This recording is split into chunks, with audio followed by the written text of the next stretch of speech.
My grandmother's clock started ticking again. On her birthday. The grandfather clock in my grandmother's house hadn't worked in 40 years. She used to tell me it stopped the exact moment my grandfather died, right at midnight on Christmas Eve.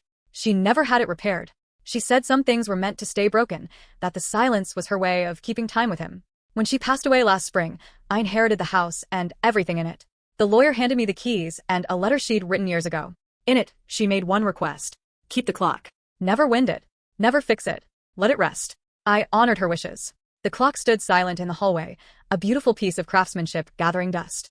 I'd walk past it every day, and the quiet felt appropriate. Respectful, even. Then came November 18th. Her birthday. She would have been 92. I was in the kitchen making coffee that morning when I heard it. A sound I'd never heard in that house before.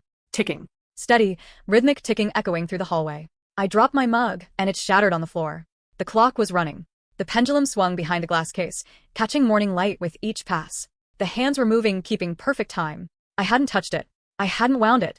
The weights that powered it hadn't been raised in decades. But there it was, ticking away like it had never stopped. I called my uncle, my grandmother's son. He drove over immediately. When he saw the clock, his face went pale. He checked it from every angle, looking for some explanation. A battery we'd missed. Some mechanism we didn't understand. But grandfather clocks don't run on batteries. They run on weights and winding, and this one hadn't been wound since before I was born. Maybe it's a sign, he whispered. Maybe she's trying to tell us something. I wanted to believe it was that simple.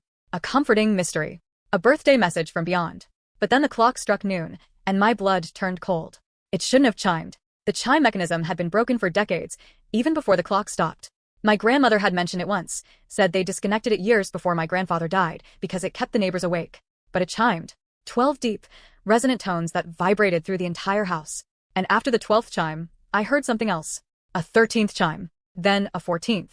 The clock kept striking, over and over, far past 12. My uncle backed toward the door. The chiming continued.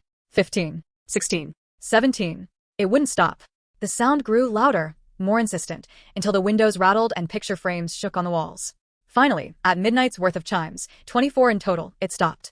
The sudden silence was deafening. And then I noticed the time on the clock face. It wasn't 12. It showed 11:47. The exact time my grandmother had died at the hospital, 5 months ago. My uncle left.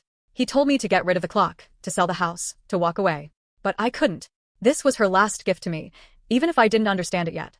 That night, I couldn't sleep. I lay in bed, listening to the tick-tick-tick drifting up from downstairs. Steady, reliable, eternal. Around 3 in the morning, I heard my grandmother's voice, clear as if she were standing in my room. Check the clock. I went downstairs, my heart hammering. In the darkness, the clock face glowed softly. But something was different. Behind the glass, tucked where the pendulum swung, was an envelope. Yellowed with age. Impossible to miss, yet I'd never seen it before. My hands trembled as I opened the glass case and retrieved it. My name was written on the front in my grandmother's handwriting.